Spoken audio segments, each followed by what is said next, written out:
The morning smelled like jet fuel and cold ambition. At Andrews Air Force Base, Maryland, the sun had barely cracked the horizon when the ground crews began their work. Flashlight beams swept across the tarmac in long, slow arcs. The massive C-17 Globemaster III sat at the end of the flight line like a steel cathedral, enormous, angular, built not for beauty but for purpose. Its 4 Pratt & Whitney engines were cold and silent, but they wouldn't stay that way for long. Colonel James Hawk Merritt arrived at the aircraft at 5:13 hours, 17 minutes before he was required to. He always arrived early. It wasn't a regulation. It was a religion. He walked the full perimeter of the aircraft alone, the way he had done before every single flight of his 22-year career. His gloved hand traced the fuselage as he moved, feeling for anything wrong, any irregularity, any damage, any whisper the aircraft might be trying to communicate before it trusted him with its life and the lives of everyone inside it. Other pilots called it excessive. Hawk called it respect. You respect the machine respects you. Simple theology. He was not a tall man, but he carried himself like someone who had never once been unsure of where he was going. Dark hair threaded with gray at the temples. A jaw that looked like it had been cut from the same material as the aircraft beside him. His flight suit bore the quiet decorations of a man who had done extraordinary things in places the public would never know about. A combat patch from Kandahar, a distinguished flying cross that he never mentioned at dinner parties, and 22 years of perfect safety records stitched invisibly into every seam. He paused at the nose of the aircraft and looked up at it, something he always did, just looked, like greeting an old friend. Inside the terminal building, the passengers were assembling. 12 military personnel and their families, reassigned to Ramstein Air Base in Germany, beginning new chapters of the particular itinerant life that military families know better than anyone. There were soldiers and their spouses. There were children with backpacks and headphones, and the slightly glazed look of kids who have moved enough times that airports and air terminals feel more familiar than neighborhoods. There was Staff Sergeant Kiara Ellis with her 6-year-old twin boys, both of whom were conducting an urgent negotiation over the last bag of pretzels.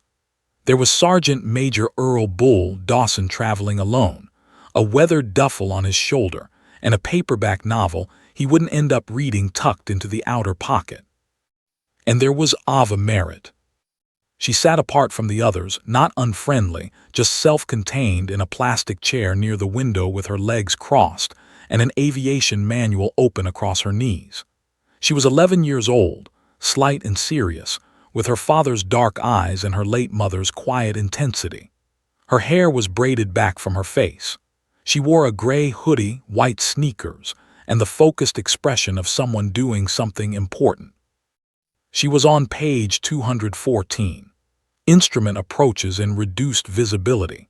She had read this section 3 times already, but something in the explanation of ILS glideslope deviation still didn't sit perfectly right in her mind, and she intended to ask her father about it before they landed. She looked up as Colonel Merritt appeared in the terminal doorway, still in his pre-flight headspace, the distant, inward-focused version of him that she had learned over years of watching to leave undisturbed. She gave him a small nod. He gave her one back. That was their language before a flight. Economical, understood. He disappeared toward the cockpit. She went back to page 214. At 6:14 hours, Lieutenant Dana Holt arrived, bright-eyed, sharp, carrying 2 cups of coffee and the barely contained energy of a co-pilot who genuinely loved her job. She was 29 years old and had been flying military transport for 4 years. She was good. Everybody knew it. She knew it too, and she wore that knowledge with just enough confidence to be impressive and just enough humility to be trustworthy. She knocked twice on the cockpit door frame. Merritt looked up from his checklist. "Morning, sir." "Holt." "Smooth forecast across the Atlantic. Winds at altitude are favorable. We should make Ramstein 40 minutes ahead of schedule." Merritt nodded and returned to his checklist. Holt settled into the co-pilot seat, adjusted her harness, and began her own pre-flight sequence. For several minutes the cockpit was filled with nothing but the quiet, methodical rhythm of two professionals doing what they were trained to do: call and response, switch and confirm, a practice duet they had performed together 11 times before. Outside, the ground crews finished their work and stood clear. The engines began their slow, building whine, a sound that Ava, sitting in the passenger hold and still reading, felt more in her chest than heard with her ears. She closed the manual and slipped it into her bag. She pressed her face to the small porthole window and watched the runway lights stretch away into the gray Maryland morning. She loved this moment, the moment between the ground and the sky when the aircraft had committed to one world but hadn't yet reached the other. Her father had described it to her once as the bravest moment in any flight. "The runway is behind you and the sky is ahead," he had said. "And for a few seconds you belong to neither. That takes courage. Even after 20 years it takes courage." The wheels left the ground. The earth fell away. The nose climbed toward a sky that was just beginning to turn from black to the deep, bruised blue of early morning. Below them, the lights of Washington, D.C. spread out like scattered embers, the monuments, the bridges, the dark ribbon of the Potomac winding south. Ava watched it until the clouds took it away. She opened her aviation manual back to page 214 and picked up exactly where she had left off. Up ahead in the cockpit, Colonel Merritt leveled the aircraft at cruising altitude, set the autopilot, and took a slow sip of the terrible coffee Holt had brought him. He looked out at the Atlantic beginning to open up ahead of them, vast, gray, and indifferent, and felt the particular peace that only ever found him at altitude. He had no way of knowing it would be the last peaceful moment on this flight. Nobody did.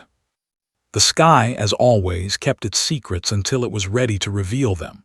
At 30,000 feet, the world below disappears and the world above becomes everything. The Atlantic stretched endlessly beneath the C-17 like a cold, gray blanket pulled tight across the earth. There were no landmarks up here. No roads, no cities, no reassuring geometry of human civilization. Just water and sky and the steady, powerful thrum of 4 engines doing exactly what they were built to do. Inside the cockpit, Colonel Merritt and Lieutenant Holt had settled into the comfortable rhythm of a long overwater crossing. Checklists completed. Route confirmed. Fuel state nominal. The autopilot held the aircraft straight and level at flight level 300 with mechanical indifference, the kind of reliability that allows trained pilots to momentarily release the tension in their shoulders and simply monitor. Holt was reviewing the Ramstein arrival charts when she first noticed it. Not a pain exactly, more like a pressure, the subtle pressing weight behind her eyes that she initially dismissed as screen fatigue. She had been staring at charts and instruments since before sunrise. She blinked hard, rubbed the bridge of her nose with 2 fingers and told herself it was nothing. Pilots dismiss 100 small discomforts on every flight. The body complains. You ignore it. You fly. She took a sip of her coffee and went back to the charts. Beside her, Colonel Merritt hadn't spoken in nearly 12 minutes. That was the first real sign, though neither of them recognized it as one yet. Hawk Merritt was not a quiet man in the cockpit. He talked through his thinking, narrated observations, asked questions that weren't really questions. It was how he flew. It was how he had always flown. His co-pilots over 22 years had learned to expect a steady, low current of commentary from the left seat.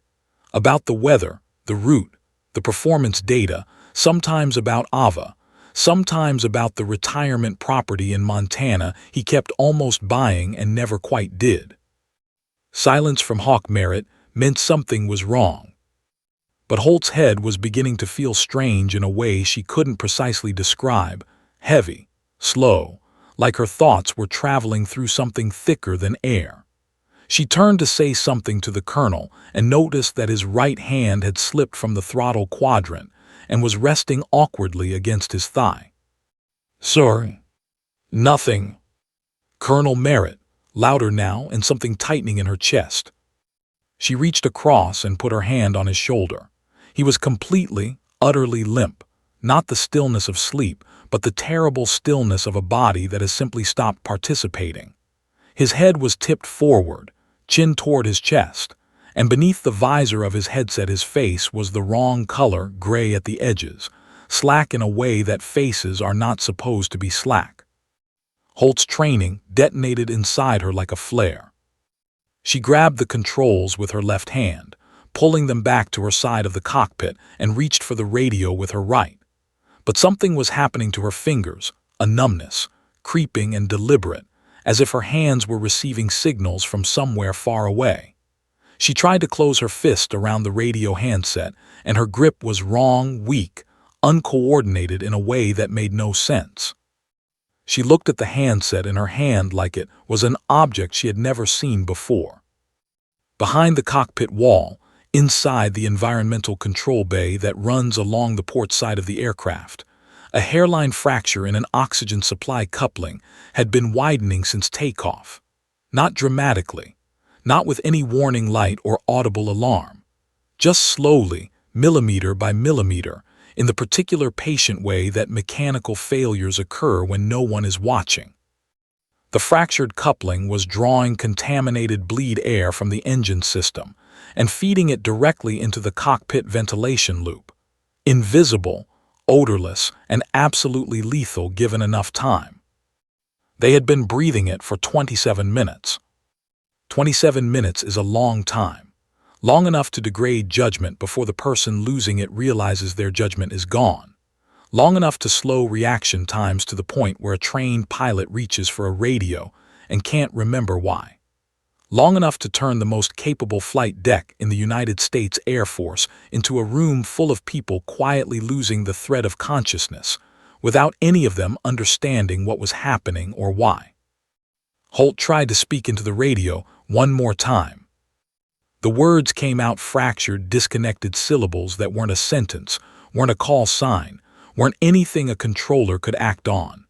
She heard herself making the sounds and understood dimly through the thickening fog that they were wrong, that she was wrong, that something was terribly, irreversibly wrong. Her hand dropped, the handset swung free on its cord. In the back of the cockpit, Staff Sergeant Marcus Webb, flight engineer, 9 years of service, father of 3, had been aware of his headache for approximately 4 minutes before his knees gave out entirely. He didn't fall dramatically. He simply folded sideways and slow, and came to rest against the base of the environmental panel with his eyes half open and his breathing shallow, and his expression carrying the particular blankness of someone who has already left. The autopilot continued to hold the aircraft straight and level. It didn't know anything was wrong. It couldn't know. It was doing its single, perfect job with complete mechanical loyalty, maintaining heading, maintaining altitude, maintaining the illusion that everything aboard this aircraft was operating exactly as intended. 29,900 feet, heading 045, airspeed 0.74 Mach. All nominal. In the passenger cabin, the first wave of wrongness moved through the air like a cold current. It was subtler back here, the contamination thinner, the effect slower, but it was already working. A young corporal near the rear of the cabin pressed his fingertips to his temple and frowned. Staff Sergeant Kiara Ellis felt a sudden nausea that she assumed was turbulence, though the air was perfectly smooth. One of her twin boys pulled at her sleeve and said he felt weird. Sergeant Major Earl Dawson felt it differently from everyone else. He didn't feel sick. He didn't feel dizzy. He felt wrong, and that was a sensation his body had been trained to recognize and respond to across 30 years of military service and 2 active combat deployments. When Bull Dawson's body said wrong, his brain had learned not to ask questions. It had learned to move. He unbuckled his seatbelt. He stood up slowly, deliberately, scanning the cabin with the practiced eye of a man assessing a situation before committing to it. He looked at the faces around him. He looked at the cockpit door. He looked at the aircraft walls and the ceiling and the floor and all the small details of the environment that might tell him what his body already knew. Then he walked to the cockpit door and pushed it open. And stopped. Both pilots, down, the flight engineer on the floor, the aircraft flying itself through 30,000 feet of empty air over the middle of the Atlantic Ocean, with no human hand on any control and no voice on any radio. Dawson stood in that doorway for 8 seconds. 8 of the longest seconds in the history of American military aviation. Then from behind him he heard a sound, quiet, steady footsteps on the metal floor of the passenger hold, coming forward, unhurried, decided. He turned around, and Ava Merritt was already walking toward him. There are moments in life that arrive without warning and demand everything from a person all at once. No preparation, no rehearsal, no gentle introduction. Just the moment, raw and enormous and completely indifferent to whether you are ready for it or not. History is full of such moments.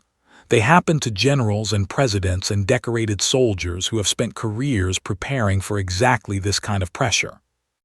And sometimes they happen to 11-year-old girls in gray hoodies, walking down the aisle of a military transport aircraft over the Atlantic Ocean. Ava Merritt had been awake for the last 30 seconds in a way she had never been awake before, a crystalline, electric alertness that had nothing to do with caffeine or excitement, and everything to do with the particular clarity that descends on certain people when the world strips itself down to its essentials. She had felt the wrongness in the cabin before she understood it. A change in the air, a shift in the quality of the silence coming from the cockpit. A collection of small signals that her mind, trained by years of sitting beside her father and learning to read an aircraft the way other children learn to read books, had assembled into a single, terrible conclusion. Something had happened up front. Something bad. She had watched Sergeant Major Dawson unbuckle and walk forward. She had watched the set of his shoulders change when he opened the cockpit door. She had seen him stop, and Bull Dawson, she understood instinctively, was not a man who stopped. She was already moving before she had consciously decided to move. The other passengers barely registered her passing. They were caught in their own fog, some of them already feeling the edges of the contamination that was thinner but still present in the cabin air, some of them simply frozen by the rising, formless dread that fills a space when something is wrong but nobody has named it yet. Ava moved through them like water finding the lowest point, natural, inevitable, quiet. Dawson turned around when he heard her coming, and his expression shifted through several emotions in rapid succession. Surprise, confusion, a flash of something that might have been relief before his training and his pride and his 30 years of military authority crushed it back down. "Get back to your seat," he said. "I can fly it," Ava said.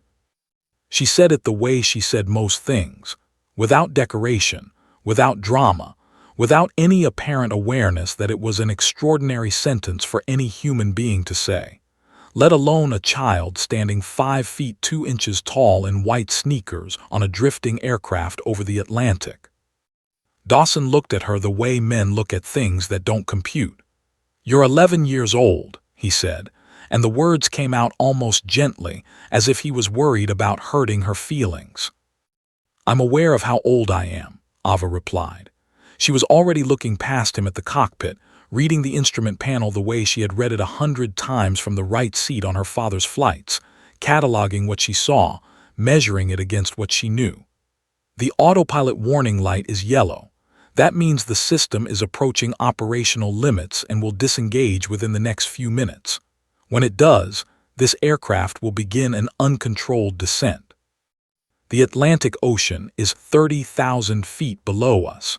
We don't have time for this conversation to go on very much longer. Dawson opened his mouth, closed it. She pressed forward, not aggressively, but with the calm, methodical certainty of someone laying out evidence. "I have logged 41 hours of flight time in a Cessna 172 Skyhawk with my father. I know pitch, roll, and yaw. I know what a trim tab does and why it matters. I understand the relationship between airspeed and lift, and I know how to read every primary instrument on that panel. She pointed: attitude indicator, airspeed indicator, altimeter, vertical speed indicator, nomming each one as her finger moved across the air between her and the cockpit. I have sat in the co-pilot seat on this specific aircraft 12 times, and I have watched my father fly it on every one of those occasions. I asked questions every time. He answered every one. She stopped pointing and looked directly at Dawson. Can you say any of that? The question wasn't cruel. It wasn't triumphant. It was simply the most relevant question available, and she asked it because it needed to be asked and someone had to ask it, and she was the only person present who could. Dawson looked back at the cockpit. The yellow autopilot warning light blinked once, twice. The aircraft shifted the subtlest, almost imperceptible roll to the left, the kind of movement that a trained pilot would correct before it registered consciously, the kind of movement that, uncorrected, would become something else entirely within the next several minutes. 29,600 feet, sinking. He stepped aside, and Ava Merritt walked into the cockpit. She moved around her father's unconscious form with a gentleness that lasted exactly 1 second, one brief, private moment where her hand rested on his shoulder, and she looked at his face and made herself a promise she didn't put into words, and then she was in the seat. Her father's seat. The seat she had sat beside for as long as she could remember, always on the right, always watching, always asking. Now she was on the left. She reached for the yoke with both hands. The aircraft pushed back against her immediately, a living, breathing resistance that was nothing like the Cessna. The C-17 weighed 170 tons. It had the momentum of something that did not particularly care what a child wanted it to do. The yoke shook in her grip, and the sensation traveled up through her arms and into her shoulders, and for one terrifying heartbeat, she felt the full, physical reality of what she had just committed to. Then she heard her father's voice in her memory, patient and clear, spoken somewhere over the Chesapeake Bay on a Sunday afternoon 2 years ago.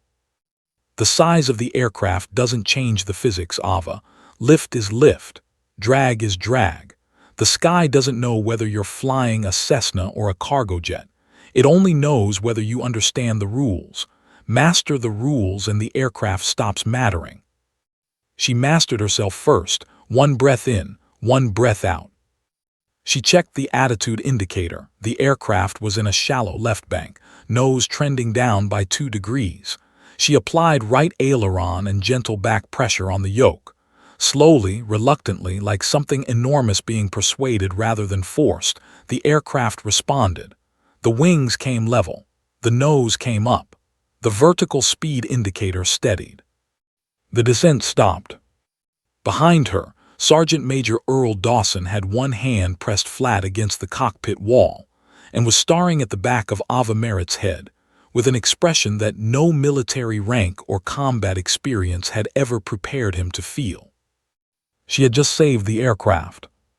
In 12 seconds, with 41 hours of flight experience and a memory full of her father's lessons, and the particular, unshakable steadiness of a child who had never once been told that the sky was beyond her reach.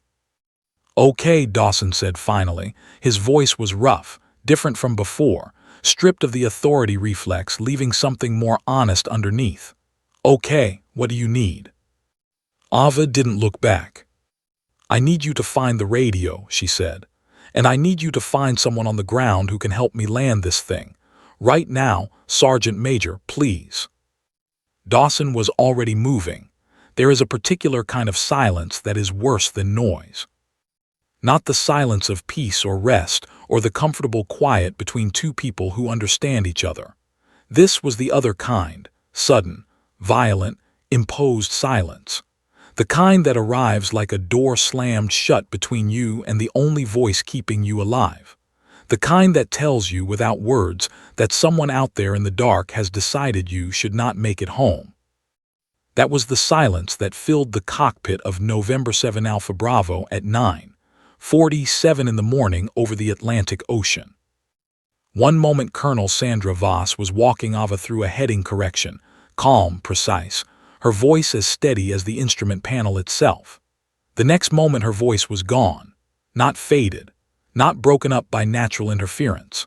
Gone, replaced instantly by a wall of hard, mechanical static that screamed through the cockpit speakers with a rhythm that was too deliberate, too structured, too perfectly sustained to be anything other than what it was.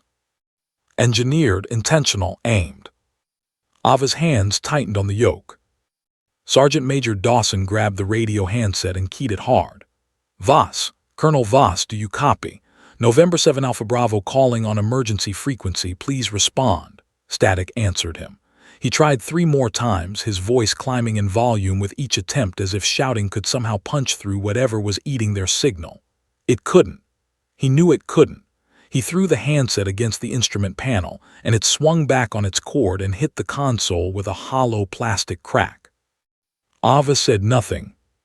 She kept her eyes on the attitude indicator, and her hands on the yoke, and she flew.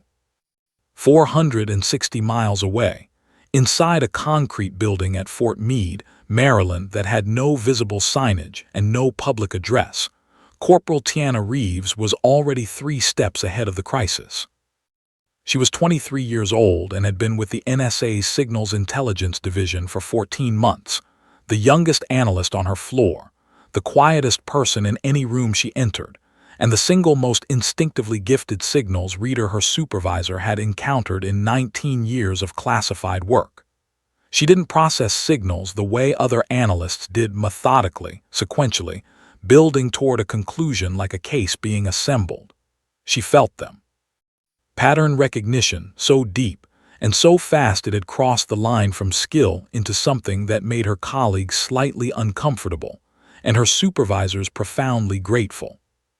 She had picked up the jamming signature 11 seconds before the automated detection system flagged it.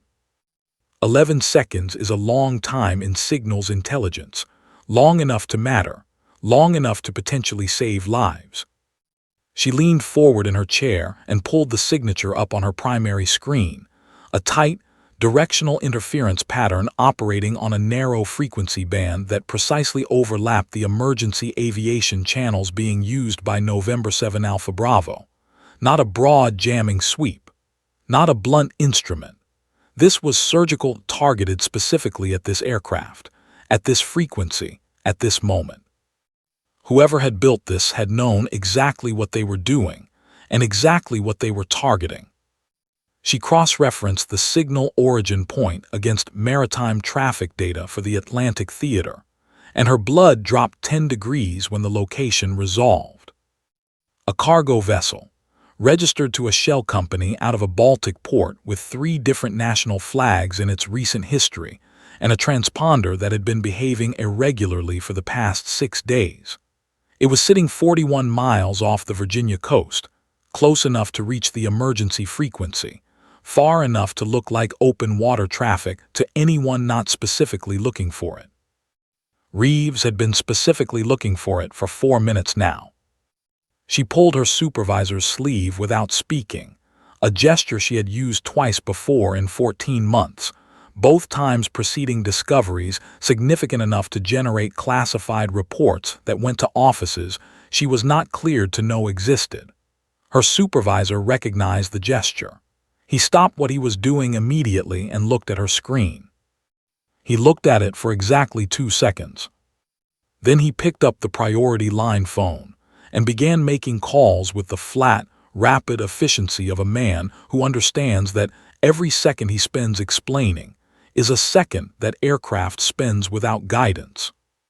Within 90 seconds, the NSA had redirected 3 signals intelligence satellites. Within 2 minutes, Cyber Command had been looped in.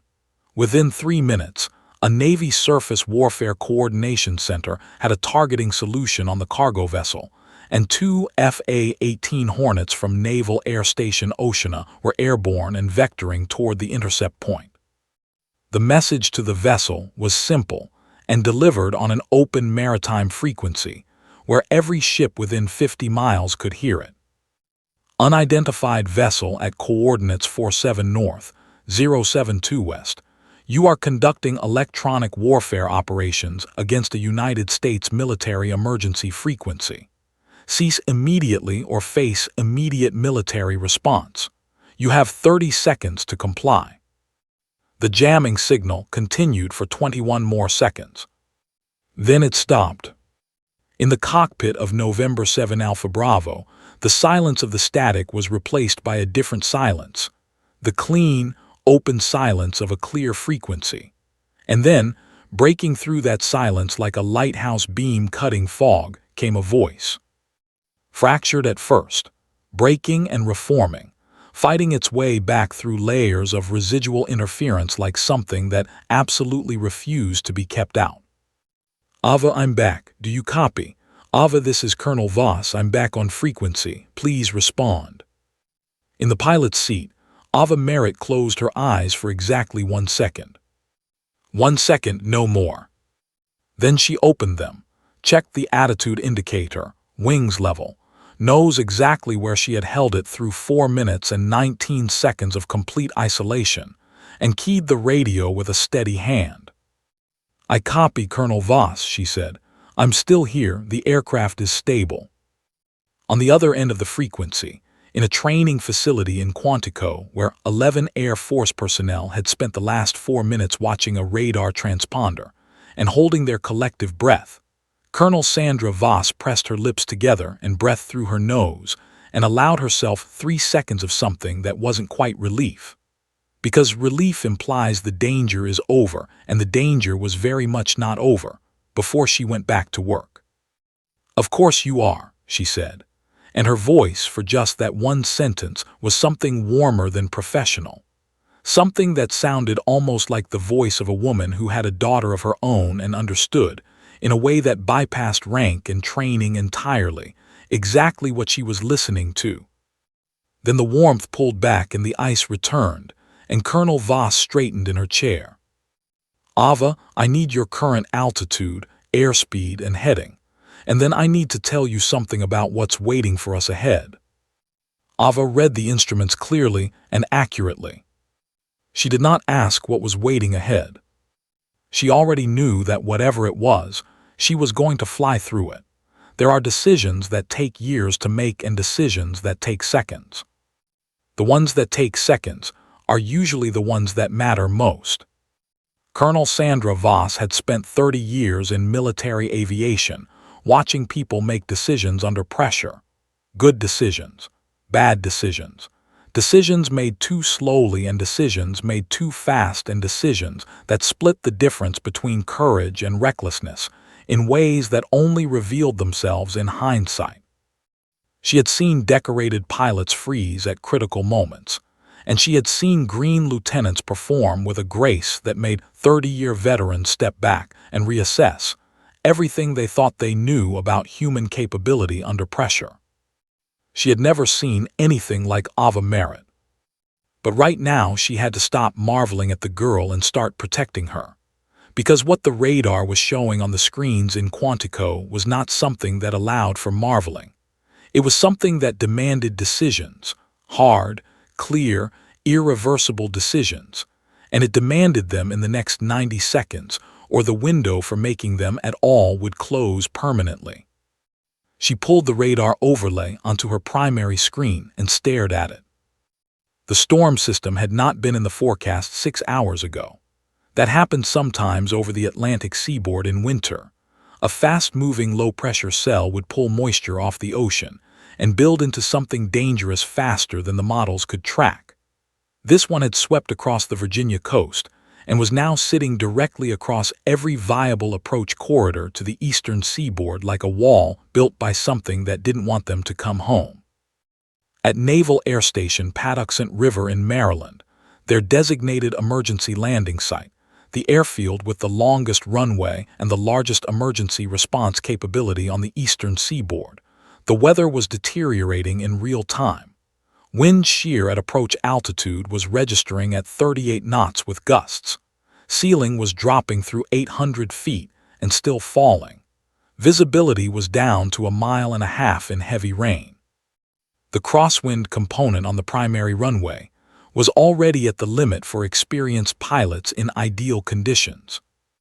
These were not ideal conditions, and Ava Merritt was not an experienced pilot. Not in the way the numbers required. Voss looked at the second option, the ocean ditching corridor south of the storm, where the water was calmer and the wind was manageable. Military water landings had been performed successfully. They had also failed catastrophically. Without full pilot training, without a functioning crew, without the specific muscle memory that only hundreds of hours of practice can build, a water ditching in the North Atlantic in February gave their 13 souls odds that Voss was not willing to calculate out loud. Neither option was good. One was survivable with skill and courage and a measure of luck. The other was survivable with a different set of probabilities that she was not prepared to trust. She made her choice about which one she would present first. Then she keyed the radio. "Ava, I need to talk to you about what's ahead, and I'm going to be completely honest with you because you have earned that, and because I think you already know that honesty is the only thing that's going to get us through the next 30 minutes. In the cockpit, Ava kept her eyes on the instruments. "Tell me," she said. Voss told her. All of it, the storm, the approach conditions at Patuxent River, the wind shear readings, the falling ceiling, the crosswind numbers. She described the ocean ditching option with equal honesty. The calmer conditions, the brutal survival statistics, the things that could go wrong in water that couldn't go wrong on a runway.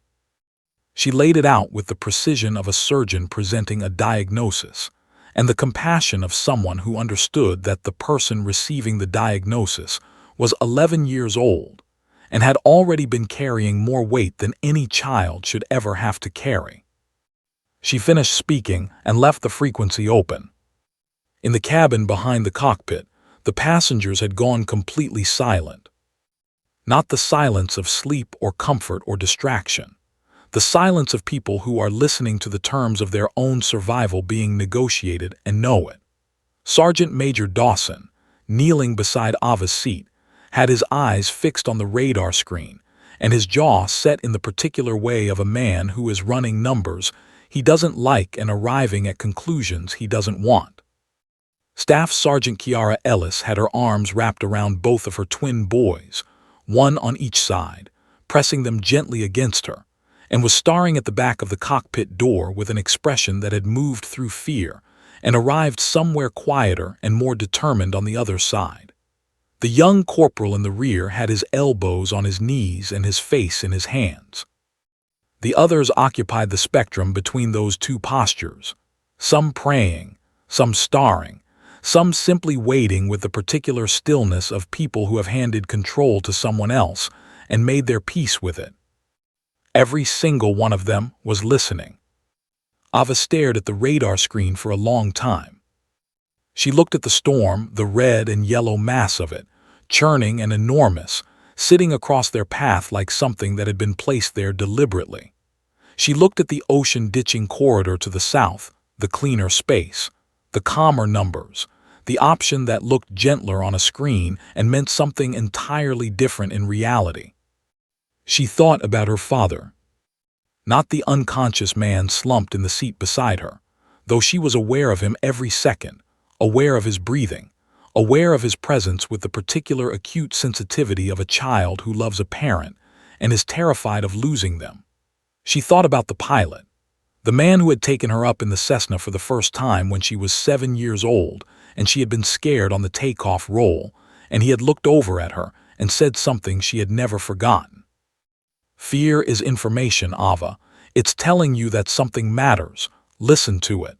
Then decide what you're going to do anyway. She had been afraid on every flight since then. She had flown on every one of them anyway. She turned to Sergeant Major Dawson.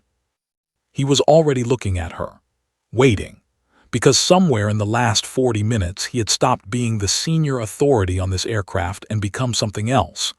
Something that didn't have a military designation but felt, in the marrow of it, like a man who had placed his trust entirely and without reservation in the person beside him.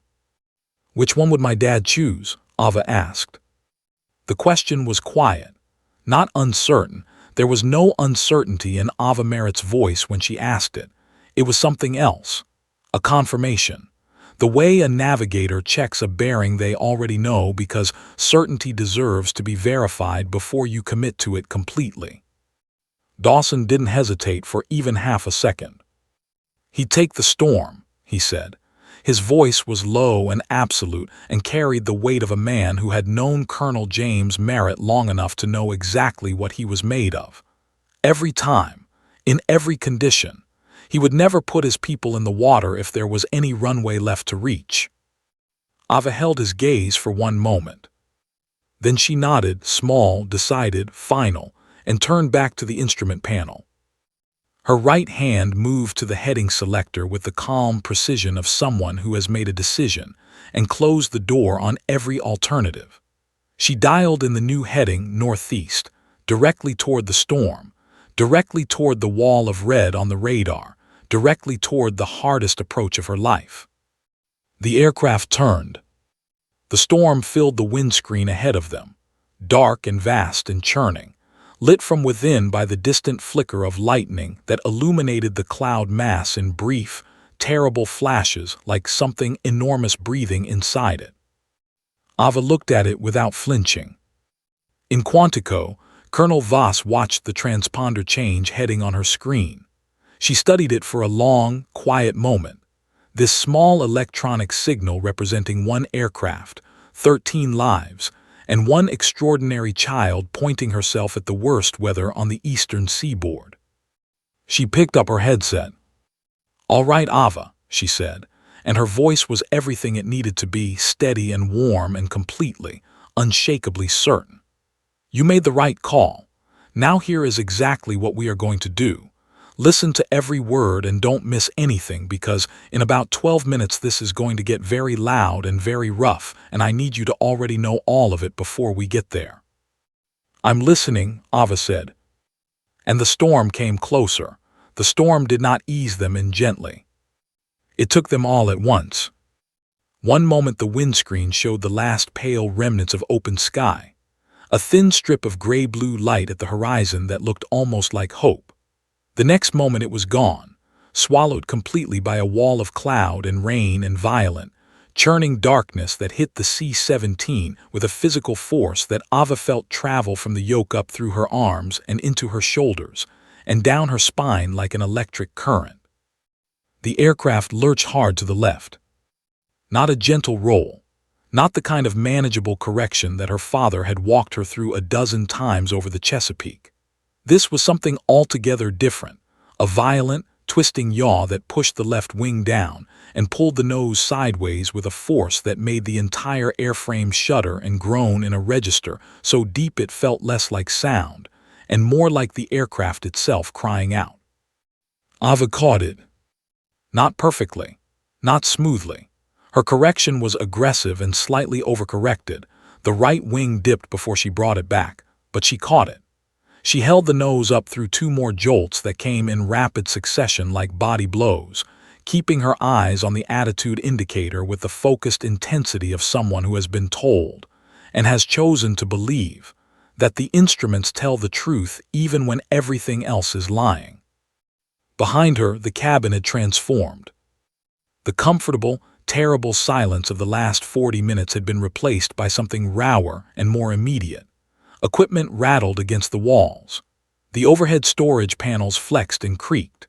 One of the webbing straps securing a cargo pallet in the rear of the hold snapped free with a sound like a rifle shot, and the pallet shifted 6 inches before the remaining straps caught it. Sergeant Major Dawson pressed himself against the cockpit wall with one hand gripping the back of Ava's seat, and the other braced flat against the overhead panel, reading the altimeter in a steady, low voice that was the closest thing to prayer he had ever managed. 4,000 feet, 3,836. Colonel Voss was in Ava's ear through all of it, uninterrupted, unshaken, the fixed point in a universe that was doing everything it could to become unfixed. "Flaps to 20, Ava. Call it when it's done." "Flaps 20. Good. Airspeed, you're climbing on airspeed, bring it back 5 knots. Gentle on the throttle, don't overcorrect. Ava eased the throttle. The airspeed needle came back. The aircraft shuddered through another turbulence cell, and the windscreen went completely white for 3 seconds. Solid, blinding, zero visibility white that swallowed every external reference and left nothing but the instruments and Voss's voice and the feel of the yoke in Ava's hands. 3 seconds. It felt like 3 years.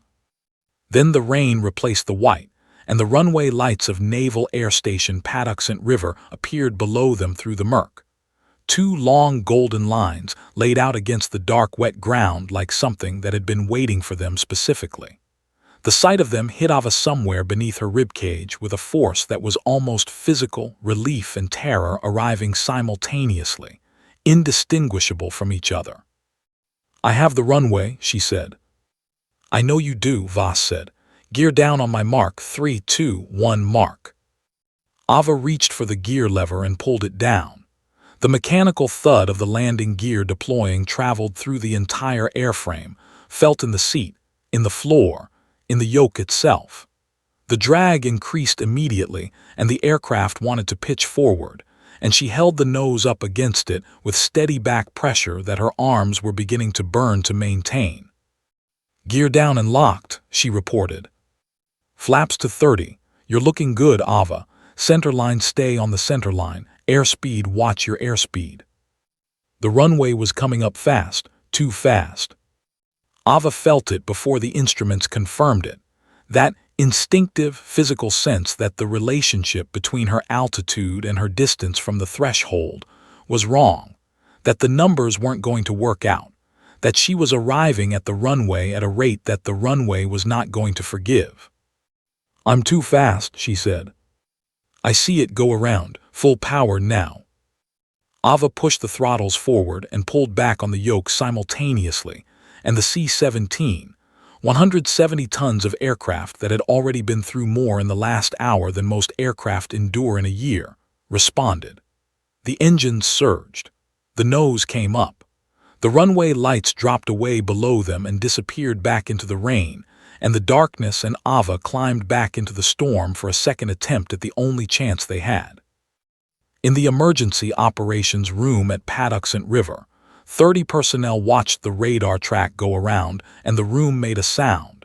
A single, collective exhale that contained within it every shade of anguish and hope that 30 human beings could simultaneously produce. On the tarmac below, the emergency vehicles held their positions in 2 perfect parallel lines: crash foam trucks, fire engines, ambulances, medical response units, their lights painting the wet runway in alternating pulses of red and white that reflected back from the standing water in rippling, broken patterns. The crews stood beside their vehicles in full gear, faces up toward the sky, listening to engines they could hear but not yet see. A fire captain near the threshold touched the radio on his shoulder without keying it, just touched it, the way people touch things that comfort them when comfort is in short supply. In the cockpit, Ava flew the go-around with a precision that surprised even herself, not because she had trained for it, but because something in the repetition of the approach, the physical memory of the last 4 minutes, had settled into her hands and her arms and her instincts in a way that went beyond thought. Her father had told her once that this was what real flying felt like when it was working, not thinking your way through the aircraft, but becoming part of it. Feeling it the way you feel your own balance when you walk. She felt it now. She came around through the turbulence, smoother this time, her corrections smaller and more precise, the aircraft responding to her with slightly less resistance as if it too had learned something from the first approach. She found the center line on the radar, adjusted her heading, began her descent. "Airspeed good," Voss said. "Altitude good. You are perfectly lined up, Ava. This is your approach. This is the one. Stay with me." The runway lights appeared again, closer this time, cleaner, centered exactly where they needed to be. The rain hammered the windscreen in solid, relentless sheets, but it didn't matter because Ava wasn't looking through the windscreen anymore. She was on instruments, on Voss's voice, on the feel of the aircraft in her hands and the memory of her father's patient lessons and the absolute refusal, bone-deep, unargumentable, beyond the reach of fear or fatigue, to let go. "Threshold in 10 seconds, Voss said. "Nose up slightly there. Hold that, hold it." The runway rushed up. "Flare now, Ava, now." She pulled back on the yoke. The nose came up. The main gear hit the runway with a force that detonated through the entire airframe. A single violent concussion that bounced the aircraft back into the air for one terrible, suspended second during which every person aboard existed in a state of pure, breathless uncertainty. Then the wheels came down again. And held. The screaming of rubber against wet concrete was the most beautiful sound Ava Merritt had ever heard in her life. She stood on the brakes with every ounce of weight, and while she possessed both feet, full pressure, everything, and the aircraft shook and shuddered and vibrated and decelerated through 140 knots, through 120, through 100, through 80, the runway end lights coming up in the windscreen, and then slowing and then stopping as the aircraft ran out of speed before it ran out of runway. It stopped. 214 feet from the runway end. The engines wound down into silence. For 3 full seconds, 3 seconds that lasted longer than the entire preceding hour, nobody on the aircraft made a single sound. Then Sergeant Major Earl Dawson, 30-year veteran of the United States Army, 2 combat tour, a silver star and 3 bronze stars, and a body that carried the physical record of everything the military had ever asked of it, sat down on the cockpit floor and covered his face with both enormous hands and shook. Outside, the emergency crews broke from their lines and ran. Inside, in the pilot's seat, Ava Merritt sat with both hands still on the yoke and stared through the rain-streaked windscreen at the lights of the base coming toward her through the dark, gold and white and blazing, carried by 30 running figures who were crossing the tarmac as fast as their legs would carry them. She didn't move. She just breathed. In, out, in, out. The yoke was still warm from her hands. Her father was still in the seat beside her. And somewhere in Quantico, Virginia, Colonel Sandra Voss set down her headset very carefully on the console in front of her, pressed both palms flat against the desk, and stared at the wall for a long time without speaking, while 11 Air Force personnel in the room around her found sudden, urgent reasons to look at their own screens and give her the privacy of the moment. She had talked a lot of people through a lot of impossible situations in 30 years. She had never talked anyone through anything like this. The world does not stop moving just because something extraordinary has happened inside it. The rain kept falling on Naval Air Station Patuxent River. The emergency lights kept turning. The Atlantic kept rolling its cold gray swells against the Virginia coastline 40 miles to the east. The universe, indifferent as always to the private miracles occurring within it, continued its business without pause or acknowledgement.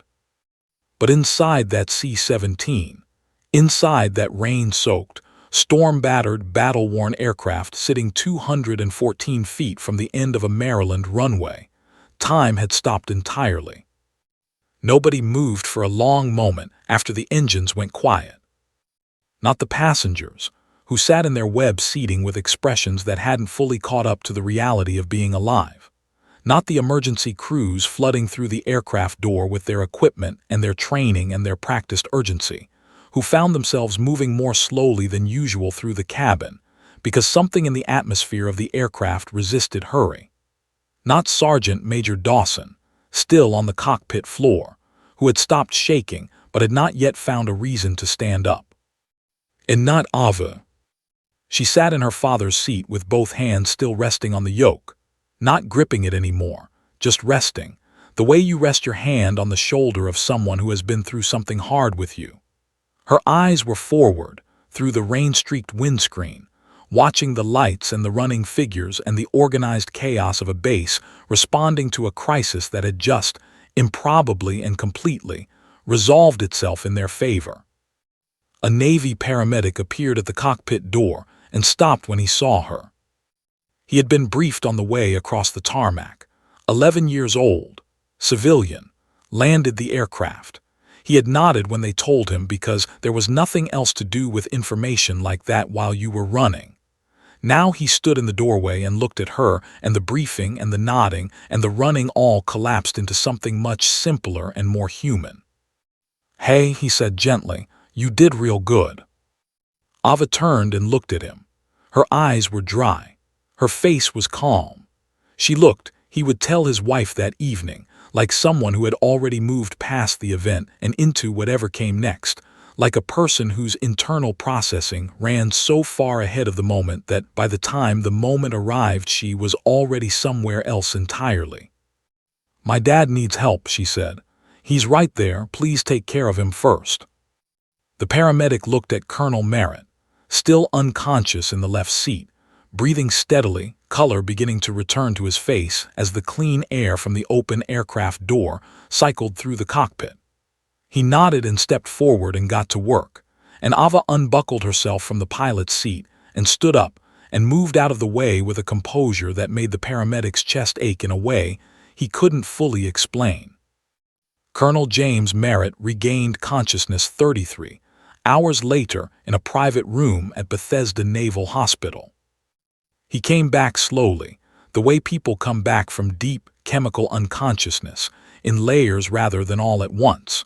First awareness of light, then awareness of sound, then the gradual assembling recognition of where he was and what a hospital room meant, and the particular smell of medical facilities that no amount of familiarity ever makes comfortable. A nurse was beside his bed when his eyes focused properly. She told him he was safe. She told him the aircraft had landed. She told him all 13 people aboard were alive, and accounted for Lieutenant Holt and Staff Sergeant Webb already recovering in rooms down the hall, the passengers and their families in various states of examination and recovery throughout the facility. He nodded at all of this and asked for water. Then she told him about Ava. She told it carefully and completely, the way people tell things that they know will require time to land. She told him about Dawson stepping aside, about the radio call, about Colonel Voss, about the jamming signal and the 4 minutes of silence and the storm and the go-around and the landing. Merritt listened without moving. When she finished, he sat very still for a long time with the water cup held in both hands and his eyes fixed on the middle distance between himself and the wall. His face moved through things that didn't have names, things that live in the territory between pride and devastation, between gratitude and guilt, between the love a parent carries for a child and the particular shattering wonder of discovering that the child has grown into something that exceeds everything you hoped for them. "Say it again," he said quietly, "all of it from the beginning." She did. When she finished the second time, he set the water cup down on the bedside table with great care and asked her to leave the room. She left without a word, pulling the door closed softly behind her. He lay in the quiet for 20 minutes. Then he found her.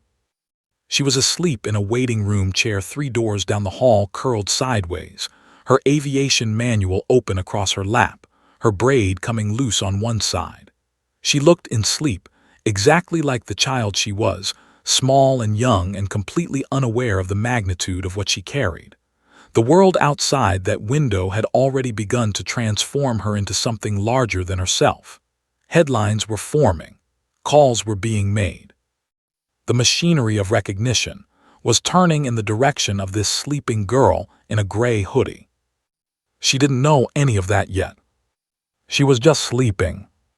Merritt stood in the doorway for a long time, long enough for the feeling to move through him completely, the grief of what could have happened, the joy of what did, the love that had no adequate expression in any language he had ever been taught. He walked to her and touched her shoulder. She opened her eyes, saw him, and for the first time since the cockpit door had opened and revealed everything that was wrong, for the first time in 36 hours of extraordinary, impossible, world-altering pressure, Ava Merritt's face did something that all of it, the storm and the jamming and the go-around and the landing, had not managed to make it do. It crumpled. She stood up from the chair and walked into him and pressed her face against his chest, and held on with both arms and cried, deep, exhausted, relieved, completely unguarded crying that had nothing polished or composed about it, and was all the more extraordinary for that reason. He wrapped both arms around her and held on with a grip that said everything his voice couldn't find words for. They stood like that for a long time. 3 weeks later, at the Pentagon ceremony, when the journalist called out and asked if she had been afraid, Ava thought about that moment in the waiting room chair, about her father's hand on her shoulder, about the feeling of coming apart after holding together for so long. "Yes," she said into the microphone, "I was scared the whole time." She paused and looked out at the room, at Dawson standing at attention with his eyes red at the edges, at Voss in the back row with her arms folded, and her jaw set, and everything she was feeling written plainly on a face that had spent 30 years learning to show nothing, at her father in the front row in his dress uniform, with his hands folded in his lap and tears running freely, and without apology down his face. "But the plane needed someone to fly it," Ava said, "so I flew it." The room came apart. And somewhere above the building, above the Pentagon and the Potomac and the gray February sky over Washington, the Atlantic wind moved through the high cold air the way it always had and always would, indifferent and ancient, and carrying no memory of the small extraordinary girl who had crossed it once and refused to fall. The sky had tested her. She had passed. And the sky, which tests everyone eventually, moved on to other things, leaving behind only the story, and the girl, and the quiet, unshakable truth that courage has never once checked a birth certificate before deciding where to live. And